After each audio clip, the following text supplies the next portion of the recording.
మీకు తెలుసా, తమిళనాడులోని డిస్ట్రిక్ట్ తంజావూరులో ఒక గుడి ఉంది. గుడి పేరు బృహదేశ్వర టెంపుల్. ఎంత మిస్టీరియస్ టెంపుల్ అంటే ఇక్కడ శివుడి గుడే 1000 సంవత్సరాల పాతదంట.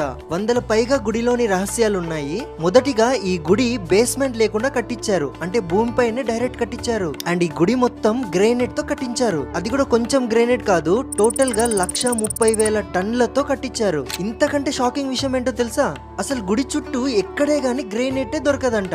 అది కూడా గుడి 15 ఫ్లోర్స్ ఉంటుంది. నమ్మసక్యంగా ఉంది. అసలు గుడి కట్టియడానికి సిమెంట్ గానీ గ్లూ గానీ ఏమి యూజ్ చేయలేదు. డైరెక్ట్ రాయి పైన రాయి పెట్టి ఒక పజిల్ మాదిరిగా కట్టించారు. ఇప్పటికి 1000 సంవత్సరాల తర్వాత కూడా గట్టిగా ఉంది. 2004 లో వచ్చిన సునామీ, భూకంపాలు అన్ని తట్టుకొని స్ట్రాంగ్ గా ఉంది. ఇంకో చాలా మిస్టీరియస్ విషయం ఏంటో తెలుసా, గుడి గోపురం పైన 80 టన్నులు అంటే 80,000 కేజీల కుంభం ని పెట్టారు. ఆ టైంలో క్రేన్స్ కూడా లేవు. మళ్ళీ ఎట్లా పెట్టింటారు అసలు. అందుకే మన భారత జ్ఞానాన్ని సైన్స్ కూడా ఎక్స్ప్లెయిన్ చేయలేదు.